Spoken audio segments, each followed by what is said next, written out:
Hello everyone, welcome back to my YouTube channel.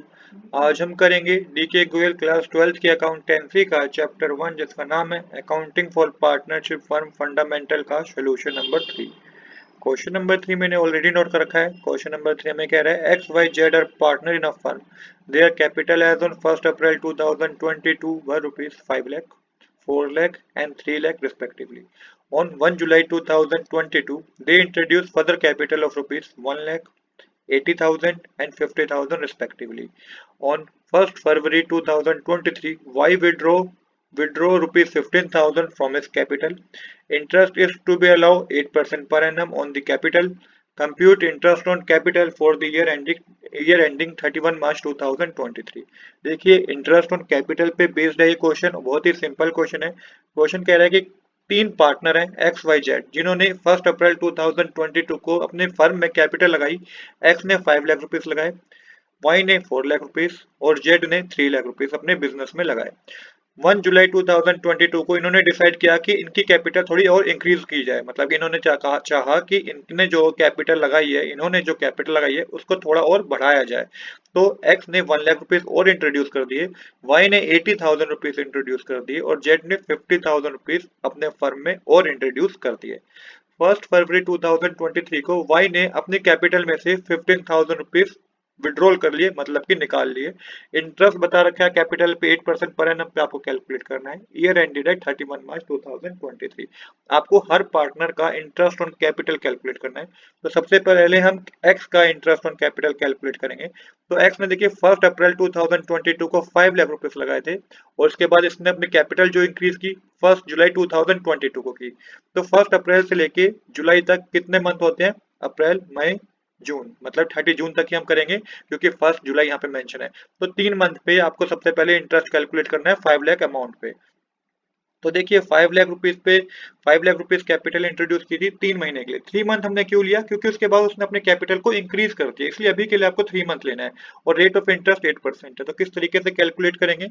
आप लिखेंगे 5 lakh multiply 8/100 multiply 3/12। मैंने बताया 3/12 क्यों लेना है, क्योंकि 1 अप्रैल से 30 जून का ही हम पीरियड ले रहे हैं अभी। यहाँ पे 2 जीरो से 2 जीरो रिमूव हो जाएगी। 3 के टेबल में 12 4 पे आता है, 4 के टेबल में 8 2 पे आता है। हमारे पास जो न्यूमरेटर में बचेगा वो 5000 मल्टीप्लाई 2 होगा। मल्टीप्लाई करने पे हमारे पास 10,000 आएगा। अब क्या हुआ कि 1 जुलाई को एक्स ने अपनी कैपिटल फर्दर कैपिटल और इंट्रोड्यूस की, मतलब कि जो कैपिटल थी 5 लाख वो तो ठीक है, इसने 1 लाख रुपए और इंट्रोड्यूस कर दिए। तो अब इसकी कैपिटल कितनी होगी? 6 लाख रुपीस होगी। तो 1 जुलाई से लेके आपको 31 मार्च तक कितने मंथ होते हैं उस पर आपको क्या करना है, उस पर आपको इंटरेस्ट ऑन कैपिटल कैलकुलेट करना है। तो यहाँ पे आपको लिखना होगा सबसे पहले on rupees 6 lakh for 9 month. तो 9 मंथ के लिए अब आपको कैलकुलेट करना है, क्योंकि 1 जुलाई से लेके 31 मार्च तक 9 मंथ होते हैं। तो यहाँ पे अब आपको 6 लाख पे कैलकुलेट करना है, क्योंकि उसने अपने कैपिटल को इंक्रीज कर दिया था 1 लाख रुपीज से। तो यहाँ पे मेंशन कीजिएगा 6 लाख मल्टीप्लाई 8/100 मल्टीप्लाई 9/12। यहाँ पे 2 जीरो रिमूव हो जाएगी। 3 के टेबल में 9 3 पे आता है, 3 के टेबल में 12 4 पे आता है, 4 के टेबल में 8 हमारा 2 पे आता है। हमारे पास जो रिमेनिंग बचा न्यूमरेटर में वो बचा 6000 मल्टीप्लाई 6, क्योंकि 2 3 6 होता है। इसको कैलकुलेट करेंगे तो 36,000 रुपीज आएगा। अब इसको टोटल कर दीजिए तो आपको पता चल जाएगा कि एक्स को कितना इंटरेस्ट ऑन कैपिटल दिया जाएगा, जो कि 46,000 रुपीज होगा। तो 46,000 rupees interest on capital x को दिया जाएगा। सेम इसी तरीके से हमें वाई को कैलकुलेट करना है, वाई का इंटरेस्ट ऑन कैपिटल कैलकुलेट करना है। तो देखिए वाई का इंटरेस्ट ऑन कैपिटल कैसे कैलकुलेट होगा। इसने 1 अप्रैल को लगाए थे बिजनेस में 4 लाख रुपीस, अपने फर्म में 4 लाख रुपीस लगाए थे। और इसने अपने कैपिटल को कब इंट्रोड्यूस किया, कब इंक्रीज किया? 80,000 रुपीस इंक्रीज किया 1 जुलाई से। तो यहाँ पे सबसे पहले 4 लाख को आपको 3 मंथ के लिए कैलकुलेट करना है इंटरेस्ट ऑन कैपिटल। तो यहाँ पे मेंशन कीजिएगा on rupees 4 lakh for 3 month. 3 month के लिए इसलिए कैलकुलेट करना है क्योंकि 3 मंथ बाद मतलब कि 1 जुलाई से तो इसने अपने कैपिटल को इंक्रीज कर दिया था। तो यहाँ तक फर्म इसको कितना इंटरेस्ट ऑन कैपिटल देगा ये आपको पता करना है। तो यहाँ पे मेंशन कीजिएगा 4 लाख मल्टीप्लाई 8/100 मल्टीप्लाई 3/12। 3 के यहाँ पे 2 जीरो रिमूव हो जाएगी। 3 के टेबल में 12 हमारा 4 पे आता है और 4 के टेबल में 8 आता है 2 पे। यहाँ पे न्यूमरेटर में बचेगा 4000 मल्टीप्लाई 2, मल्टीप्लाई करने पे 8000 आएगा। तो इतना इंटरेस्ट ऑन कैपिटल दिया जाएगा वाई को 3 महीने के लिए 4 लाख के अमाउंट पे। अब इसने क्या किया, 1 जुलाई को इसने 80,000 रुपीज कैपिटल अपने फर्म में और इंक्रीज कर दी, अपने कैपिटल में और इंक्रीज कर दी, तो ये इसका अमाउंट टोटल हो जाएगा 4,80,000। 4,80,000 को आपको 7 मंथ के लिए कैलकुलेट करना है। अब यहाँ पे क्वेश्चन आता है कि 7 मंथ के लिए क्यों कैलकुलेट करना है, तो यहाँ पे देखिएगा क्वेश्चन को आपको आगे और पढ़ना होगा, क्योंकि वाई ने क्या किया था, 1 फरवरी को 1 फेब को इसने 15,000 रुपए बिजनेस से विड्रॉल कर लिए थे। तो यहाँ पे जो पीरियड हमने कैलकुलेट किया है वो पीरियड कैलकुलेट किया है 1 जुलाई से लेकर 31 जनवरी तक, जो कि 7 मंथ होते हैं। तो यहाँ पे 7 मंथ का इंटरेस्ट ऑन कैपिटल कितना होता है, अब आपको ये कैलकुलेट करना है। तो 4,80,000 मल्टीप्लाई 8/100 मल्टीप्लाई 7/12 कीजिएगा। यहाँ पे आपको 2 जीरो से 2 जीरो रिमूव करनी है। 4 के टेबल में 8 2 पे आता है, 4 के टेबल में 12 3 पे आता है, 3 के टेबल में हमारा 48,000 4800 1600 पे आता है। तो हमारे पास न्यूमरेटर में बचेगा 1600 मल्टीप्लाई 14, 2 7 का कितना होता है 14 होता है। इसको आगे कैलकुलेट करेंगे तो ये आपके पास आएगा 22,400। तो यहाँ पर इस पीरियड में 1 जुलाई से लेके 31 जनवरी तक जो बिजनेस जो फर्म इंटरेस्ट ऑन कैपिटल देगा वाई को वो 22,400 रुपीज होगा।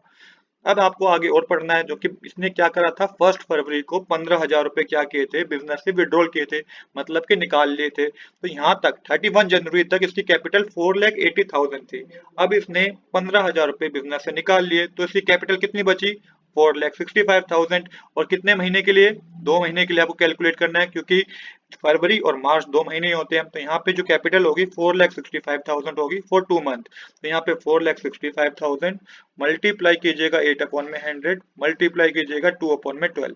तो यहाँ पे 2 जीरो रिमूव हो जाएगी। 2 के टेबल में 8 4 पे आता है और 12 6 पे आता है। आगे कैलकुलेट करेंगे तो 6 के टेबल में 4,650 775 पे आता है। हमारे पास जो रिमेनिंग बचा न्यूमरेटर में वो बचा 775 मल्टीप्लाई 8, इक्वल में मल्टीप्लाई करेंगे इसको तो ये आपके पास 6,200 आएगा। अब इन तीनों को प्लस कीजिएगा तो ये आपके पास 36,600 आएगा। तो ये इंटरेस्ट ऑन कैपिटल दिया जाएगा वाई को। तो यहाँ पे एक्स्ट्रा चीज क्या थी वाई के सिनेरियो में, कि इसने विड्रॉ भी कर लिया था अमाउंट, जिस रीजन से यहाँ पे आपको 4,65,000 को भी कैलकुलेट करना होगा 2 मंथ के लिए। आई होप कि आपको एक्स और वाई में इंटरेस्ट ऑन कैपिटल हमने किस तरीके से कैलकुलेट किया है कोई डाउट नहीं होगा। अब हम कैलकुलेट करेंगे जेड का इंटरेस्ट ऑन कैपिटल। तो जेड का इंटरेस्ट ऑन कैपिटल कैसे कैलकुलेट होगा, तो जेड ने 1 अप्रैल 2022 को 3 लाख रुपीस अपने फंड में लगाए थे और 1 जुलाई को इसने अपनी फर्दर कैपिटल इंक्रीज की। तो 1 अप्रैल से लेके 1 जुलाई तक 3 मंथ होते हैं, तो 3 मंथ पे 8% के हिसाब से आपको कैलकुलेट करना है इंटरेस्ट ऑन कैपिटल। तो 3 लाख मल्टीप्लाई 8/100 मल्टीप्लाई 3/12 कीजिएगा। तो 3 के टेबल में 2 जीरो से 2 जीरो रिमूव हो जाएगी। 3 के टेबल में 12 4 पे आता है, 4 के टेबल में 8 हमारा 2 पे आता है। हमारे पास जो न्यूमरेटर में बचेगा वो बचेगा 3,000 मल्टीप्लाई 2, मल्टीप्लाई करने पे आपके पास 6,000 आएगा। अब क्या हुआ, 1 जुलाई को इसने 50,000 रुपीज अपने कैपिटल में इंक्रीज कर दिए, तो इसकी टोटल कैपिटल कितनी होगी, 3,50,000 होगी। और आगे हमें कुछ नहीं बता रखा कि इसने विड्रॉ करा है क्या कुछ ऐसा अमाउंट है, तो कुछ नहीं है, तो 9 मंथ के लिए कैलकुलेट होगा, क्योंकि 1 जुलाई से 31 मार्च तक 9 मंथ होते हैं। तो यहाँ मेंशन कीजिएगा 3,50,000 मल्टीप्लाई 8/100 मल्टीप्लाई 9/12।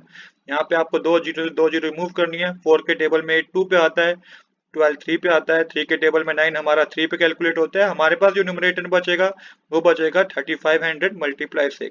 इसको कैलकुलेट करेंगे ये आपके पास आएगा 21,000। अब टोटल कर दीजिए, टोटल करके आएगा 27,000 रुपीज, मतलब कि फर्म जेड को 27,000 रुपीज का इंटरेस्ट ऑन कैपिटल देगा। तो आज के लिए इतना ही। I hope you like this video. If you like this video please do subscribe this channel. Thanks for watching.